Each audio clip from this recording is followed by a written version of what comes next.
Yo, Hey, mate, how you doing, mate? All right? you can hear me all good? Yeah, all good, man. How are you? Very well, thank you, brother. How are you, mate? Yeah, I'm really good, thanks. We are live, by the way, just so you know, to the Oh, lovely people nice. out there. Oh, it's good to see you, mate. What's been new, hey? Well, not a lot. I think spring has finally sprung here in Cornwall. The weather's getting better. The evenings are drawing out. The Yep. sun's shining. We've got a bit of blue sky, so everything's feeling good. Can you talk to me about this alter ego you have, this comedy sort of alter ego? I need to know more about it. So, about 12 years ago, this Yep. is a very so I live in a part of Great Britain called Cornwall, and we've got our own very distinct accent, our own language that's very similar to Welsh. We're a Celtic nation. And about 12 years ago, I entered a competition to win a trip to LA. And there was an advert on TV from California Calling, the tourist board for California. And it said, for your chance to win a trip to LA, upload your video to da da da da da.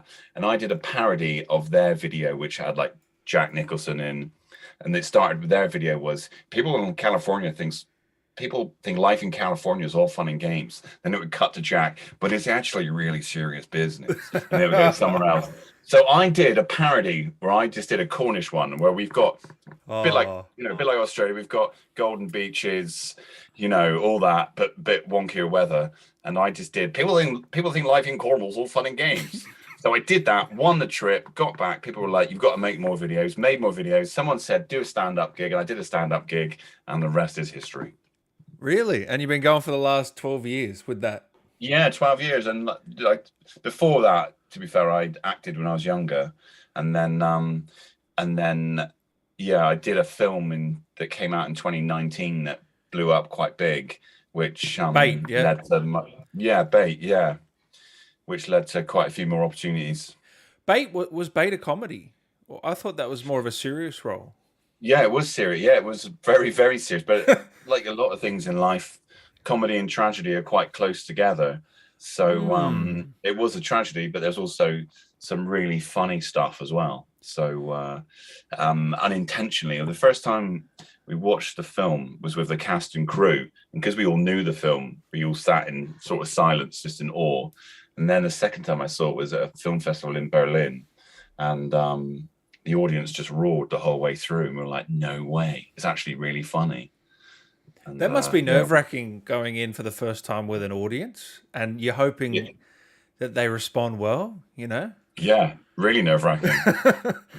I can imagine. But when they Yeah, finally let loose, I'm sure you're like, yes. yeah, and then you just relax. You're like, "This is great. I can enjoy it now." Yeah. Yeah, Did you I'm like, expect that success for that film? Because I know it won awards and did all sorts of no, things. I don't. No, I don't think any of us did. I mean, it's a black and white film shot on film on a handheld Bolex camera that you wind up. The director, Mark Oh, Jenkins, is nice. the writer and director, and he's a phenomenal filmmaker, really original. And yeah, we had no idea, and it went on to be nominated for Best British Film at the BAFTAs in 2019, and then it won a BAFTA as well. And yeah, it was unbelievably well received. I think because it's a really universal story. It's about people Mm. being displaced from their communities as wealthier people move in, which is something that it's so universal. It happens all around the world. It's on my watch list for this weekend, so I'll let you know how I Oh, go. good, give it a go. Yeah, yeah, yeah. Yeah. It's pretty out there, Yeah. so enjoy. No, I've watched plenty of black and whites like Lighthouse lately. It seems like it's maybe you started a little trend there because there's a lot of Yeah, black and whites come out the there last is now. few Yeah, years. Mark is he's yeah, I mean, he's so massively respected in British cinema, but it came out before The Lighthouse and before Belfast. I believe it's out Yeah, now, yeah. obviously, and yeah, it looks weird. It's everything about it is pretty weird. Does it have the ratio or is it widescreen? Yeah, It does have the that ratio. ratio. Really? Yeah, So you guys yeah, really did pave the way a little bit there, hey? There you go. yeah. Mark he developed all the film. There's like a couple of frames where they're really crackly, and I when love Mark that was though. developing when he was developing the film in his studio in Newlyn, Mm. he thinks pollen blew in through the window and stuck to the film. And when it got processed, you see the flickers of pollen on the film. But I prefer that over digital personally. Yeah, yeah, I find it Gi really inspiring. Yeah, gives it an authenticity or something. I don't know. I just prefer it over digital. With Netflix and that, we're Well, It's beautiful cinema, that's for sure. speaking of Netflix, you were in the Witcher series, yeah, for an episode there, if I'm not wrong. Yeah, I'm at the end of season 2. Whoa, that's exciting, right? Come Yeah, it's on, good, wasn't it? Yeah, man. forgotten what the character's called for a minute. Is that something you're gonna? King Henselt. Henselt. Is that something you're gonna continue doing? I haven't seen season 2, so you might have died, but I've not seen season 2 either, actually, but I need to watch it. But I no, I'm just there. They're talking about finding someone, and there's a big scene that's sort of right near the end of season 2. Is that a weird experience on a Netflix set? Is there a difference to other sets you've been on? Like, is it more just streamlined, big budget? What is it that you can tell us? I think really the main difference is there's more people. There's like clearly way more people doing lots of really important jobs, and they can afford to take much longer getting. So like with Babe, we perhaps had one rehearsal and one go at it, maybe two, whereas with Netflix and I've just done the House of Dragon, the Game of Thrones prequels as well, where we can shoot. We're shooting like 2 scenes all day. It's fascinating, but it's absolutely brilliant. The people are always fantastic, so clever and talented in front of the camera and behind it. Really slick. They know exactly what they want, and I'd say with the bigger productions, it's just more people. Really, is the more people doing lots of work, and then the scale of the productions are just enormous. You walk into these studios, and it's just unfathomable how incredible it is, to be honest with you. Are you do you prefer the bigger budgets or the smaller? Are you like the balance? Or I know it's a silly question in a way, but sometimes people prefer the closed in sets, with less people. I don't mind, and I don't mind at all. Like this week, I've got a little theatre company, and we're just we're rehearsing a children's show that I toured to 40 schools in Cornwall. We performed to like 20,000 primary age children, and I love doing that. And I'm very fortunate to do a bit of all sorts because it's just so much fun. But the big production stuff is fantastic because you're so well looked after. It's lovely. You get a driver and all that business, and fed and watered, and the costumes are also insane on these things. Has that wrapped shooting, that Game of Thrones show? I'm guessing it's on HBO. Yeah, I think it's on. It's going to be on HBO either this year or next year. Yeah. Wow. Yeah, I think they're still going. Maybe, I'm not sure. So you can't tell us much. I'm guessing you're just excited to see. Yeah, when you don't get told much. So yeah, you just get in and what you got to do and deliver what you got to do, and then you're gone again. I mean, but that's pretty cool. You're in Game of Thrones and you're in Elden Ring, both from George R. R. Martin. I mean, not many people can say that. I don't think anyone can. You might be the only one. Yeah, I thought that's pretty cool, isn't it? I think you're the only one. Maybe there was another actor in Elden Ring, but I'll have to do my research. There is plenty of actors in Elden Ring. Yeah. But how did that come about, working on that game? Because I know that's your first game, right, that you've worked on? I could be wrong. Yeah, it is actually. Yeah, it is. I mean, it's like with a lot of auditions, a lot of jobs, you get an audition, you do the audition, you either get the job from that, or you don't get the job, or you get what's called a callback, and you got to do a bit more. And I think that was pretty much it. The casting people knew what they wanted, what they were looking for, and they were absolutely brilliant. And they were really actively looking for regional accents. And they probably found me through my agency, and I read a bit, and they really liked it, and I got to be in it. So you weren't actively looking to be part of a game or anything. It just sort of fell into your lap, as weird as that sounds. Is that right? Or? Yeah, pretty much. I mean, I do.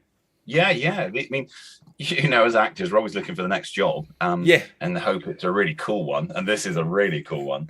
But I do a lot of voiceovers for various, whether it's radio plays or adverts.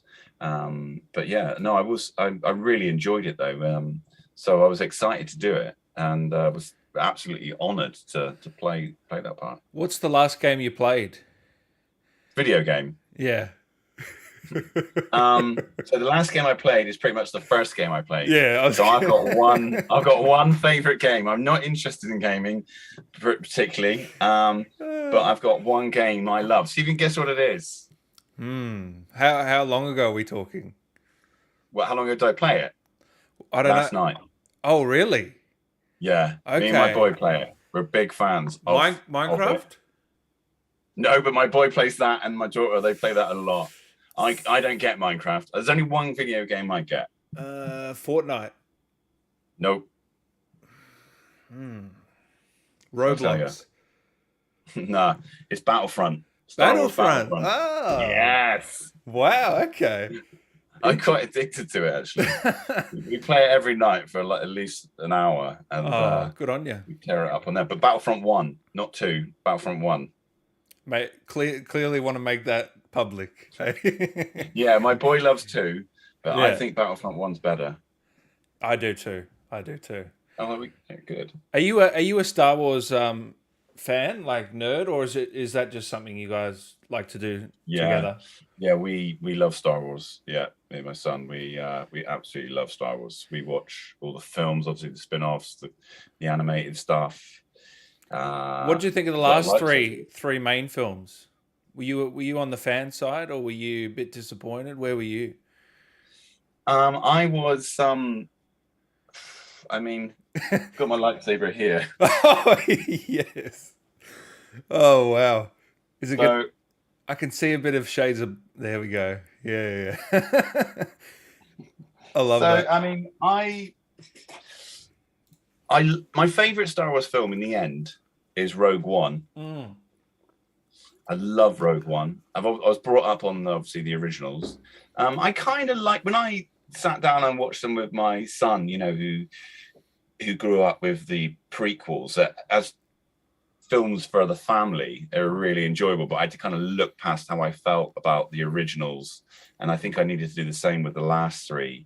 But ultimately, I really loved elements of them. I can't believe they had Carrie Fisher, Mark Hamill, and Harrison Ford in the same film, but not in a scene together. I know. I said the same thing. I thought that was a little disappointing, but that's all right. But I mean, like, it's great storytelling. They're huge stories, and they're great family films. But so in the end, I watched the second one in the cinema, and I didn't love it, but I've watched it, you know, dozens of times at home, and I really liked it by the end. As in the Last Jedi. If that's the middle one of the 3, then yeah. Yeah, I think it gets better with age.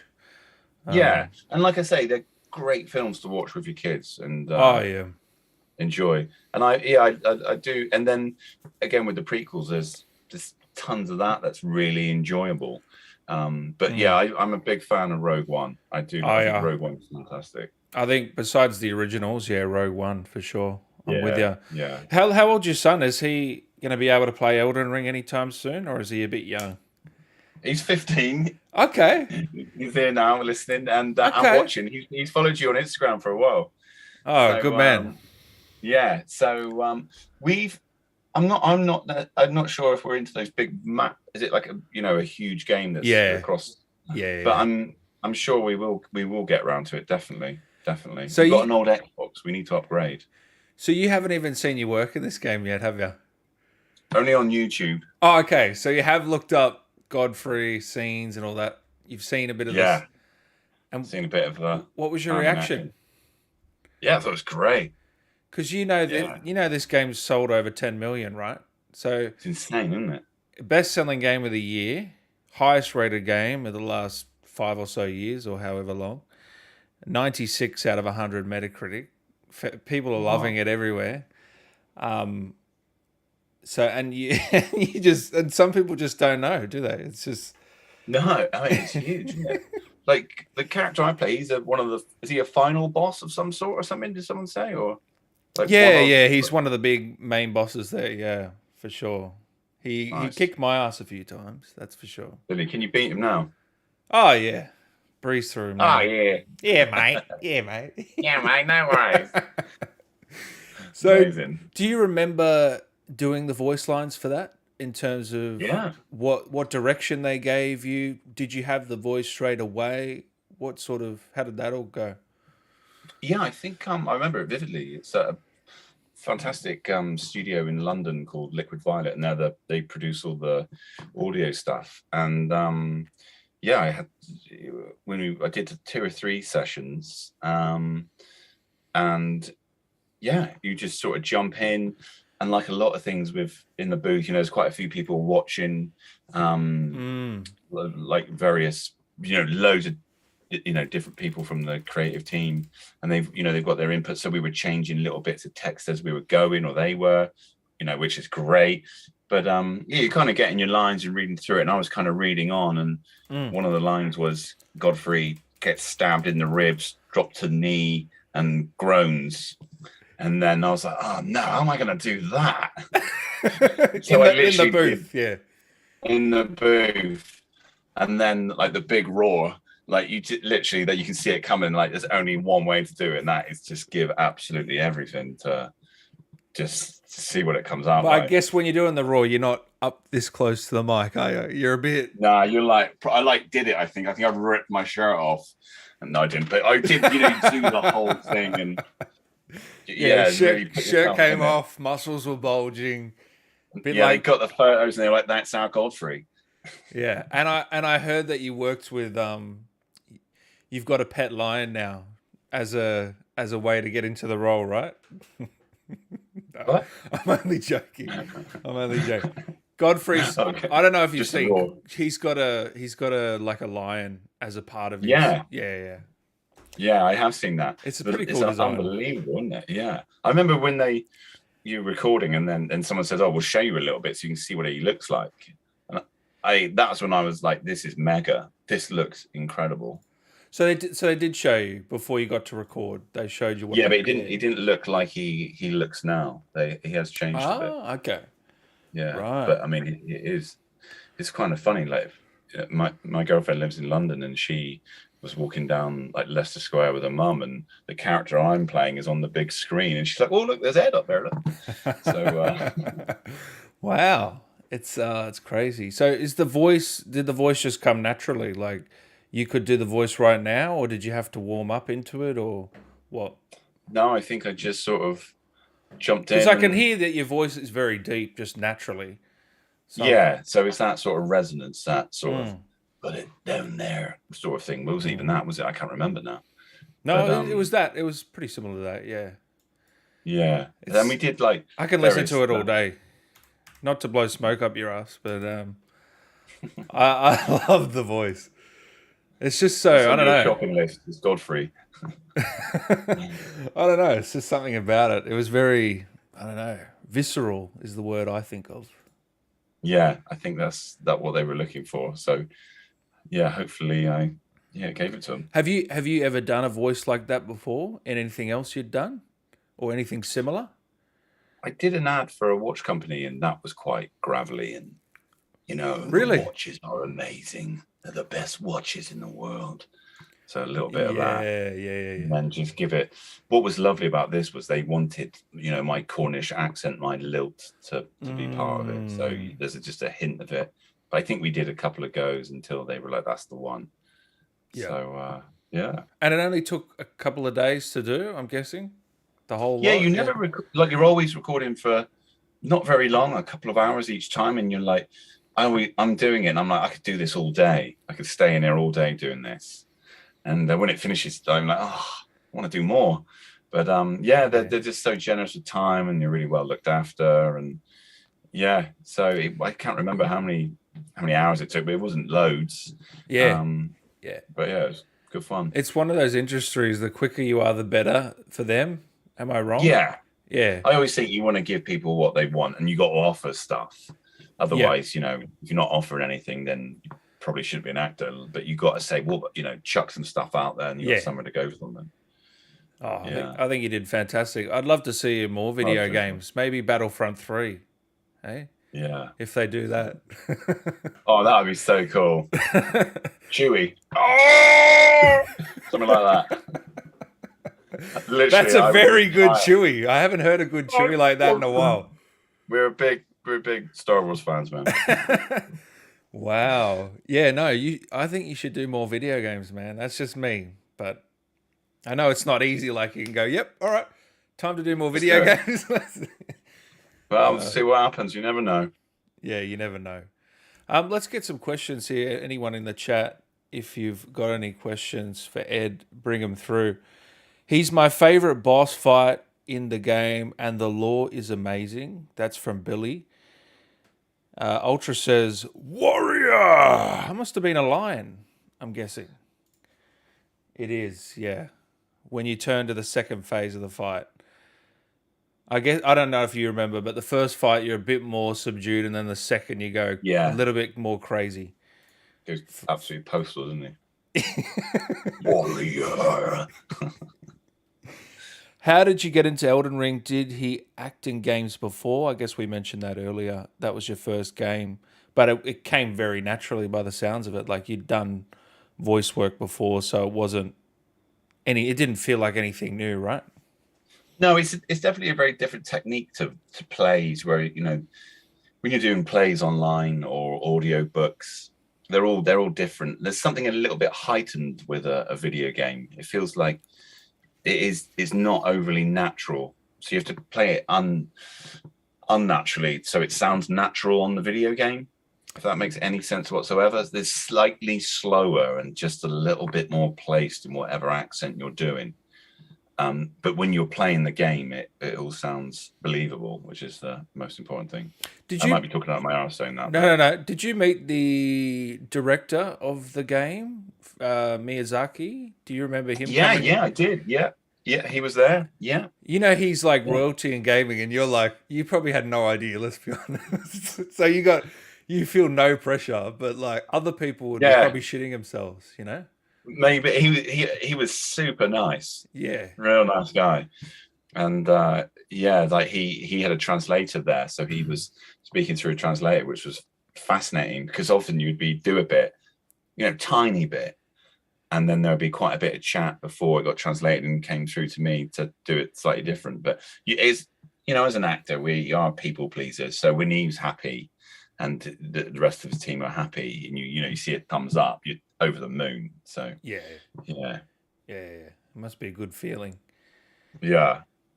Do you want to do more games? Maybe some motion capture, Ed?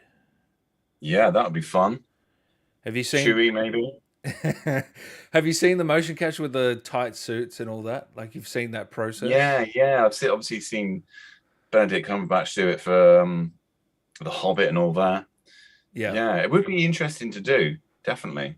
I mean, I'm quite tall. I'm like 6'4". Same here. Oh yeah, 6'4", big baby. 6'4", baby. Amazing. You kind of lose all perspective on Zoom, don't you? And then I've zoomed throughout lockdown with people, and you meet them, and they're either like really tiny or really, really tiny. Apart from us. Oh shit! Did you know what you were getting into with this game at all? Did you have any background on the series or like Souls games or anything like? I'm guessing not, right? No. I don't know what Souls games even is. Yeah. No, none at all. It was only when I was in the room with a bunch of people there through the glass and telling my son that I was doing it. He was like, "What? Elden Ring?" You know, that's when the kids are thinking it's cool. Then you're like, "Oh, I'm onto a winner now." His character was crazy, and even crazier first time you try to fight it. Oh yeah. Imagine Dan in a Star Wars movie.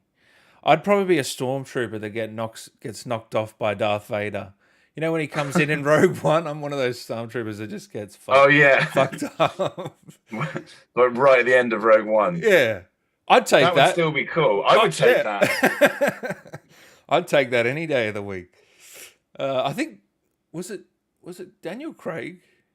Yes, he was Bond. He was the stormtrooper when Daisy Ridley's held captive, and she makes him open the door and drop the blaster. That's cool. Yeah, and it's unmistakably his voice as well, isn't it? Who do you think will take over from him for Bond? Me. I was going to say No, you can't officially announce it yet, can you? no, it's top secret. I don't know. I don't know. Do you think Idris Elba's got a chance? I would love to see Idris Elba do it. I think the young lad that plays Spider-Man, You think he's got a chance, Tom Holland? I think maybe like next time round. I think he's brilliant.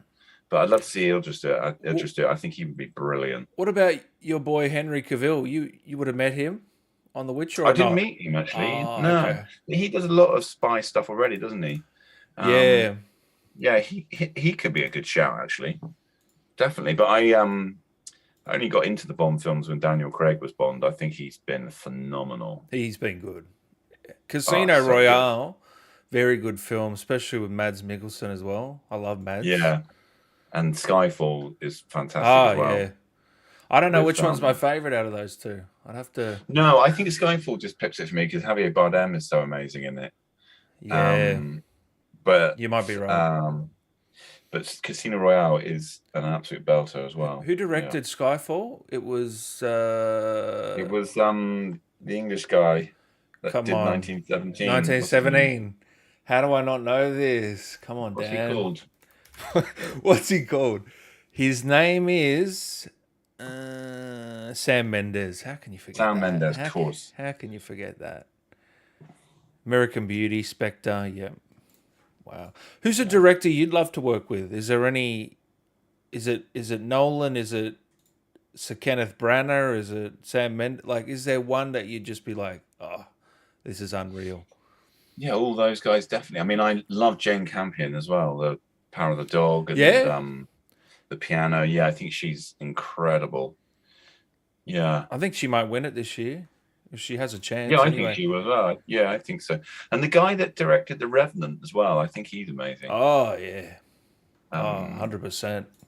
Yeah, I mean, there's so many amazing filmmakers out there now, and with all the Netflix and stuff, you know, it's just so accessible, isn't it? So you can watch great movies and yeah. But I'm happy working with anyone as long as it's good work. I'm happy. As long as it's a good script. Good script, then happy days. I love it. So you're based in, where are you based now at the moment? Working out of? So I'm in Cornwall at the moment. You are? Which is where I'm from. Yeah. Just outside a little town called Falmouth on the south coast of Cornwall. I might have to come there one day.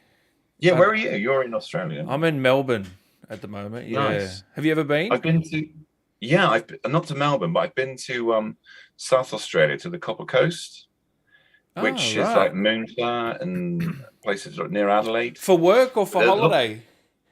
That was actually work. I did a little stand-up comedy tour, but a lot of Cornish people moved to the Copper Coast because we had a big history in tin and copper mining. So the Cornish moved out to Australia. So you had a little fan base there. How did they take it when you came? Was it? There's a big Cornish identifying community in Australia. In fact, your Prime Minister Bob Hawke, from back in the day, his grandparents were Cornish. So there's a big Cornish scene in Australia, especially in South Australia, where lots of tin and copper mines are. But then I went up to Sydney. Yeah, a lot of people think he was one of our best in terms of prime ministers. So that's interesting. Yeah. I've seen a great video of him necking a beer at the cricket. He was definitely a bit loose. That's for sure. Yeah, he's still going, isn't he? He's still alive. Yeah. He's still alive. He's a beauty. Yeah. If anyone wants to watch, look up Bob Hawke on YouTube. Anything cricket. Yeah. Cricket beer. Yeah, he's fascinating. And he's got he almost looks Cornish. He looks like my granddad, weirdly. So yeah, it's very odd. But yeah, there's a big Cornish identifying minority in Australia, and then I went up to Sydney, and the first person I spoke to in Sydney, obviously I was like massively jet lagged. I was only in Adelaide for 2 or 3 days and still jet lagged on like day 4 in Sydney, and I was walking out to this place to surf called Ferry Bower in Sydney. And this little dude who's just been about 150 and just spent way too much time in the sun came up to me and said, "Oh, all right, mate, can you tell me the way to such and such a place?" And I was like, "Mate, I've just got here. I have no idea where I am, what I'm doing." And he stopped me and goes, "You sound like you're from the old country." And I said, "Which old country?" And he went, "Cornwall." And I was like, "Yeah, I am." He was like, "Oh, My granddad's brother was from Cornwall. So yeah, it was really weird. So there's like so much. You do that accent well. You do that accent really well. Oh, cheers, mate. Yeah, Oh, it's all right, eh? far out. Considering you haven't been here very often. Oh. I worked in a bar Oz in London once. Oh, okay. Back, in the early 2000s, and we'd have. I think the Aussies and the Cornish have got a lot of similarities, and we're a bit cut off. They love a beer. Both parties. They love a beer. Can I get a VB? Thanks. So you think you'll come back eventually for a holiday or what? Yeah, I've got a cousin who's actually over at the moment. He lives in Cairns. Yeah, he lives in Cairns. Yeah. So I'd really like to go out and stay with him, and then hire a camper and drive down like the East Coast. Because we're big surfers, so you've got this is the place to be for surfing. I'd love to come to Melbourne. There's an amazing comedy festival as well, isn't there? 100%. So I've heard Melbourne's going to be fantastic, isn't it? Have you heard of Auntie Donna? No. Yeah, they're an up and coming sort of comedy trio. They got their own They had their own Netflix show as well. Oh no. 2020. So they've gained a bit of popularity, but I'm seeing them tomorrow, so that should be a bit of fun. Oh, cool. Auntie Donna, I'll check them out. Yeah, they're very they're very different. Let's say that they're into ad lib, and I think when they shoot their short little skits, it's a lot of ad lib. It's a lot of experimenting, but it works well. So, look them up. You'll find them funny. In terms of your stand up in Australia, how did that go? Was it all like? Was there any difference in the crowd reception? Was it? Do you remember? It was like back in 2015. Oh yeah. But no, I mean in South Australia they like I said, in fact it was part of a big Cornish festival in South Australia. So interestingly, I thought it would be really easy, but when I got there, I realised that none of them had ever been to Cornwall. Their grandparents had, emigrated. So does that mean some jokes just get stripped out? Or definitely, I was cutting stuff as I was going, or having to explain it a bit clearer. But Sydney was fine because it was like playing to a home crowd in Sydney. Really. Oh, that would have been great. Yeah, it was good fun, and it was just an amazing. I didn't come over very very long, but I stayed right in Manly in the corner up there. I forgot what they had, like a nice apartment. I love Manly. It's a nice spot. Yeah. It was amazing. And the weather. So I think I was there in like May time, so the weather was still just incredible. Absolutely fantastic, and the surf was good, and the water was warm, and the food's amazing. Has things been picking up for you in terms of travel lately? Because COVID's obviously. Yeah, I haven't been abroad since before COVID. Oh, so you haven't? Yeah. I just can't be bothered with all the hassle. That's what I say. Also, yeah. Yeah, it just feels like I'll miss doing something, and I don't know. You got to quarantine, and But I would love to. Yeah, I definitely need a bit of a change of scene. I think it'd be good. But like I say, the weather. We have long winters in Cornwall. Really, well, they feel long, and But we've come out the other side of it now, and just a little bit of spring in everyone's step, and it's warm. So when's your winter go from usually? From like January to December. From like I always think our winter is like mid-November till like the end of February. Oh geez, that's not really that different to what you said as a joke. Oh no, November, December, January. It's like 4 months. And it's like the clocks change at the end of August, so like it's dark at 4 p.m. Oh wow!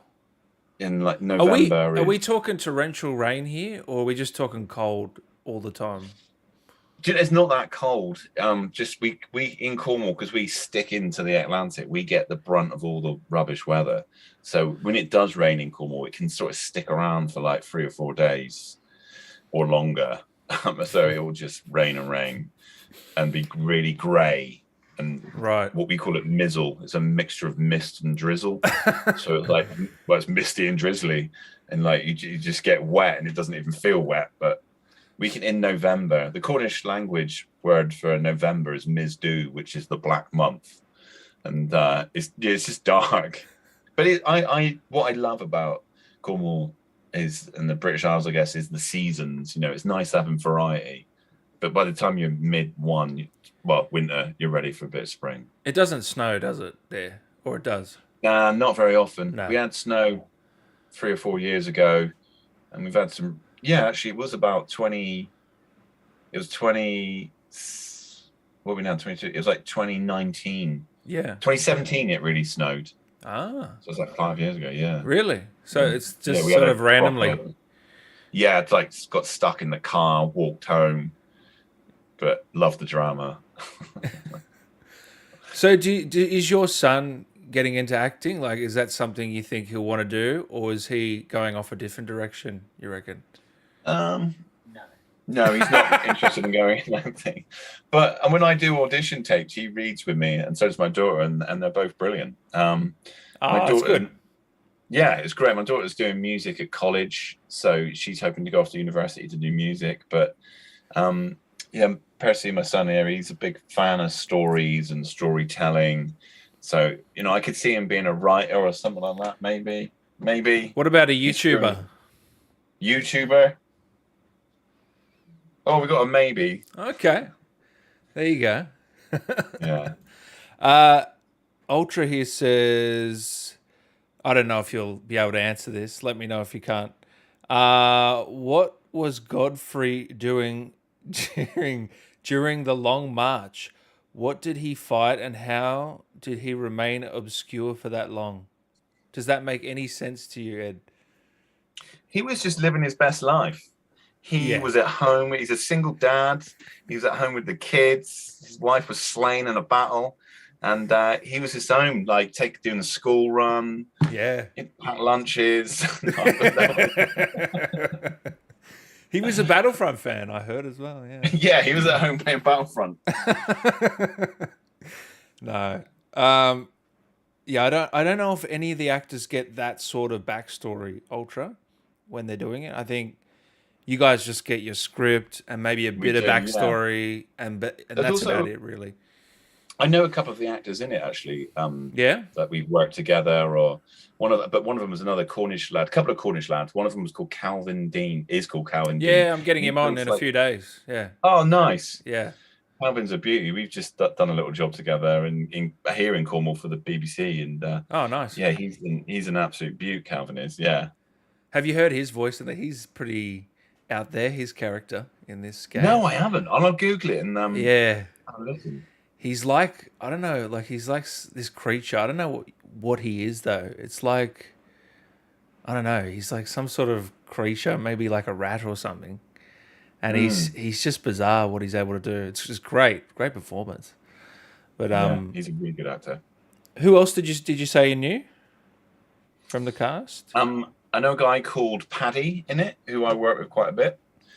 He's an amazing actor. He's in a West End show at the minute called Come From Away, which is one of my favourite show in the West End in London. It's about when all the planes landed at Newfoundland on 9/11. Oh, and it's absolutely brilliant. So Paddy's ace. There was one other Cornish guy, I can't think of his name in it, but he's an actor, and he's in the movie called Fisherman's Friends, which is cool. But yeah. Harry here says, Cornish myself, love that they let you use a little bit of the accent. Need more representation in gaming. Yes. More big, beardy, bold Cornishmen. How do I nail the accent? Have you got any, how do I get that little twang at the end? So it's like, you've got to think, I don't know, when I think of an Aussie, it's similar to an Aussie accent. Like, you don't have to move your mouth much. So you can just roll it, think east-west. Yep. So you're just sort of rolling it around, and you can really land A's or and what's on here? What's on here? That's it. There's a little hint of Irish, but that's fine. I can't roll the tongue at the end. Do I roll the tongue? Yeah, just chew it around a little bit. What's on here? I'm going over to Melbourne for a swim in the sea or something. You just sort of drag it out a little bit. But obviously you guys go up at the end a bit. We just sort of play on through to the end of the sentence. We always go high at the end, don't we? Yeah. I don't mean to, but no, it's weird, isn't it? Yeah. Accents are fascinating, absolutely fascinating. And your American was good before as well, I got to say. So you've nailed about 4 accents just in this interview.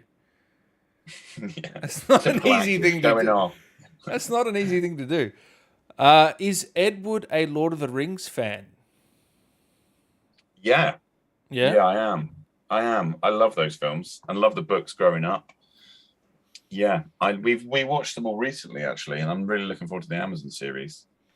I think that's going to be insane. But big budget, unbelievable, isn't it? Unbelievable. I couldn't believe. I think it's biggest budget ever. Yeah, for a show. I read really. Somewhere. Yeah, ever. Pretty crazy. Millions and millions per episode. Yeah, maybe billions. Yeah, I think it is $1 billion. Maybe. It sounds crazy. But I think it is $1 billion for the season, that's astronomical.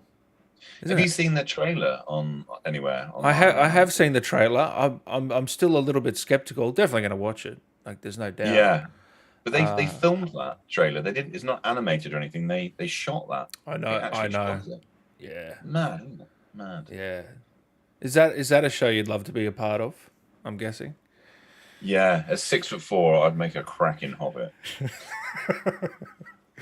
I think they'd have to CGI your bottom half, wouldn't they?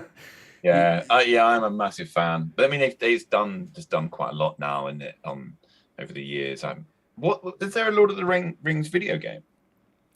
Yeah. There is there's 2 games called Shadow of Mordor, Middle Earth.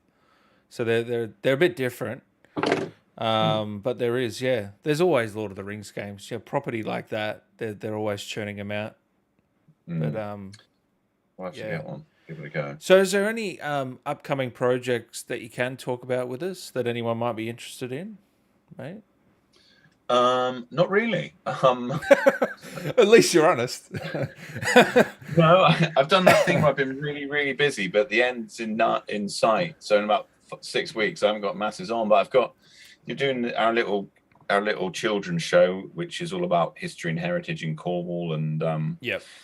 And then tomorrow I'm doing a voiceover for our local a garden nursery. So God, you have a very varied work schedule. Yeah, like you do everything. Which is great. Great. And I'm doing a short film called The Gentleman Farmer, where I play the gentleman farmer, and then a few writing jobs. So yeah, it's all good, man. I'm very lucky to do lots of different things. And do you think you'll work with Mark Jenkin again on something? Yeah, we've already shot a film, and oh, nice. It's out pretty soon, I think. It's called Ennis, Maine, and it's about a woman on an island off Cornwall who is, or actually it might not be Cornwall, it doesn't actually say, but she's looking after some local wildlife. It's like an eco horror, and it's really creepy. Ooh, that sounds good. Yeah, I love a good horror. I've seen clips and it looks fantastic. It's a great movie. So the question is Elden Ring on the cards? Are you going to rip into it eventually, or are you just saying, this isn't for me, I'm out? Have you decided? I think we need to get it, don't we, Paris? Yeah, we need to get it. I think you're absolutely right. We need to get it and give it a go.